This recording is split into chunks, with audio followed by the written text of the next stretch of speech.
అవన్నీ నాకు తెలీదు. ఇప్పుడు నాకు 1,00,000 రూపాయలు కావాలి.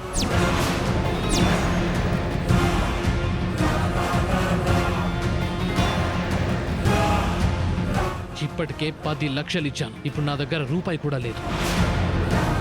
నువ్వు ఇవ్వకపోతే ఏం చేయాలో నాకు బాగా తెలుసు. ఏంట్రా బెదిరిస్తున్నావా? ఇంకోసారి నా కళ్ళకు కనిపించావో అదే లారీతో నిన్ను యాక్సిడెంట్ చేసి చంపేస్తా. గుర్తుపెట్టుకో. వెళ్ళు.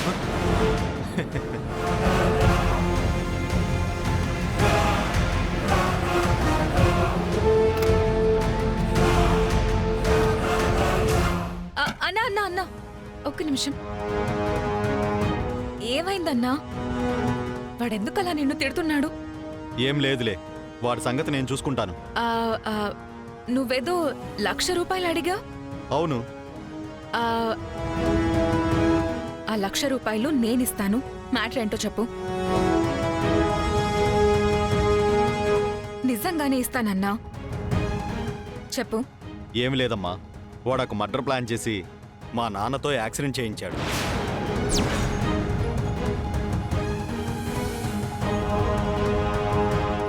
మర్డరా? ఎప్పుడు? ఎక్కడా?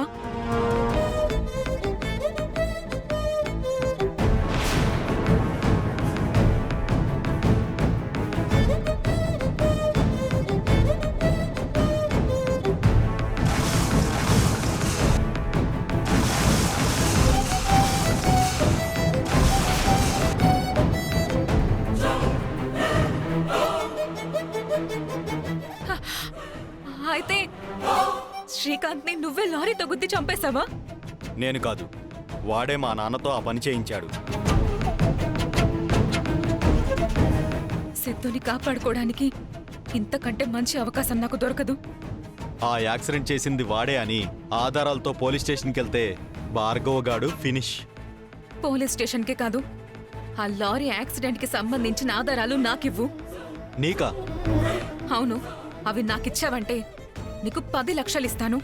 ఏంటి, 10 లక్షలా?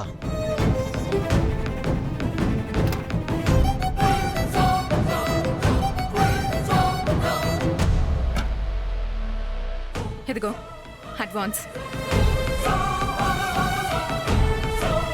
ఇది నా ఫోన్ నంబర్. ఒక్క నిమిషం మేడం.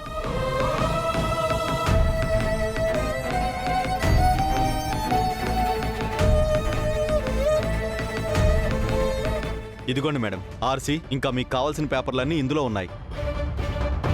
తీసుకోండి. సాయంత్రం మళ్ళీ కనిపించో, బ్యాలెన్స్ అమౌంట్ ఇస్తాను. ఈ విషయం ఎవ్వరికి చెప్పద్దు. సరే మేడం, వస్తాను.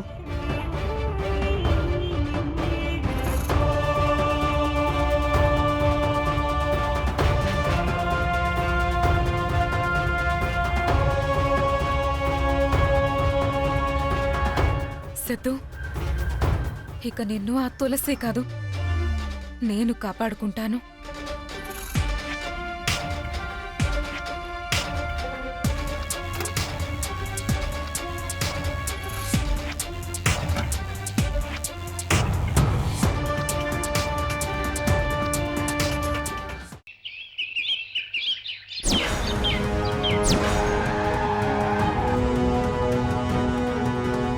ఆ యాక్సిడెంట్ చేసింది వాడే అని ఆధారాలతో పోలీస్ స్టేషన్కి వెళ్తే భార్గవ్ గాడు ఫినిష్. ఇదిగోండి మేడం, ఆర్సీ, ఇంకా మీకు కావాల్సిన పేపర్లన్నీ ఇందులో ఉన్నాయి. తీసుకోండి.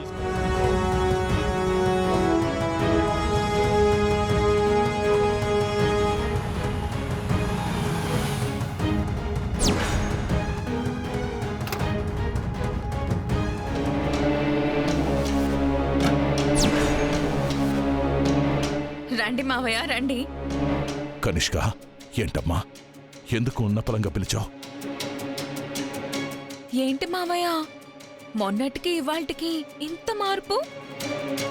ఏం చేయమంటావమ్మా? కన్న కొడుకు చెయ్యని తప్పుకి శిక్ష అనుభవిస్తుంటే నాకు ముద్ద దిగట్లేదు, నిద్ర పట్టట్లేదమ్మా. మీరిలా నిద్రాహారాలు మానేసి బెంగ పెట్టుకుంటారనే సిద్ధుని విడిపించే మార్గం ఒకటి నేను సంపాదించాను.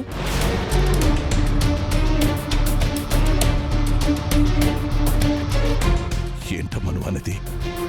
నా కొడుకు సిద్ధుని విడిపించే మార్గం ఏంటమ్మా అది? చెప్పమ్మా, చెప్పమ్మా. నిజం. అవును మామయ్య, ఆ రోజు శ్రీకాంత్ ఎవరు యాక్సిడెంట్ చేస్తే చనిపోయాడో ఆ నిజాన్ని కోర్టు ముందు పెడితే చాలు కదా, సిద్ధు నిర్దోషిగా బయటికి వచ్చేస్తాడు. కానీ దురదృష్టవశాత్తు ఆ రోజు శ్రీకాంత్ గారికి యాక్సిడెంట్ చేసింది నా కొడుకు సిద్ధునే కదమ్మా. లేదు మామయ్య, అక్కడ జరిగింది వేరు. సిద్ధు యాక్సిడెంట్ చేయడానికన్నా ముందే శ్రీకాంత్ కార్ని ఒక లారీ గుద్దేసింది. అందులో సిద్ధు తప్పేమీ లేదు.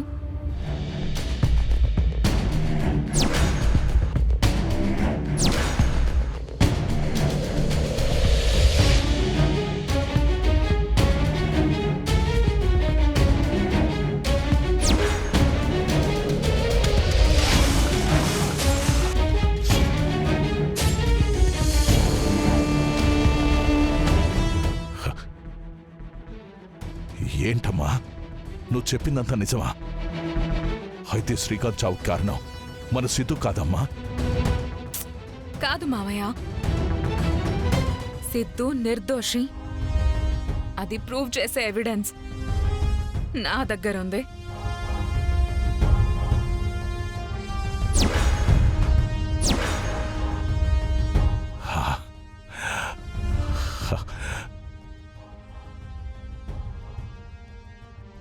అవునా అమ్మా? ఇవ్వమ్మా, వెంటనే నాకివ్వమ్మా. ఆ ఎవిడెన్స్ నాకిచ్చావంటే వెంటనే లాయర్తో మాట్లాడి సిద్ధు రిలీజ్ అయ్యేలా చేస్తాను. ఇటివ్వమ్మా, వెంటనే ఇవ్వమ్మా.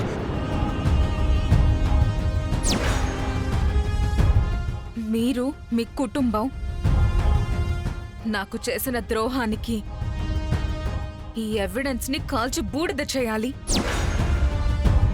కానీ అలా చేయకుండా జాగ్రత్తగా ఉంచాను అంటే దానికి కారణమేంటో మీకు తెలుసా?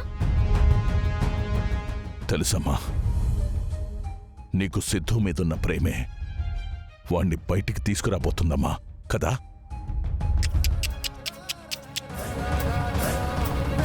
డైరెక్ట్ గా సిద్ధు బయటికి వచ్చేస్తే కొడుగ్గా మీకు, భర్తగా తులసికి దగ్గరగా ఉంటాడు తప్ప నాకేంటి మావయ్య జరిగేది?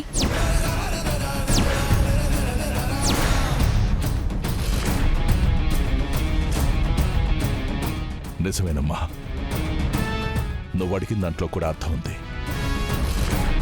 కానీ నేను చెప్తున్నాను కదా, సిద్ధు బయటికి రాగానే నువ్వు మా ఇంట్లోకి వచ్చే ఏర్పాటు నేను చేస్తానమ్మా.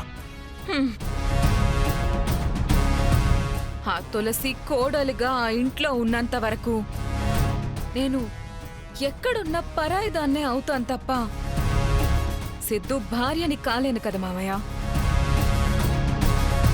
అయితే ఇప్పుడు నన్ను ఏం చేయమంటావమ్మా? సిద్ధుతో తులసికి విడాకులు ఇప్పించండి.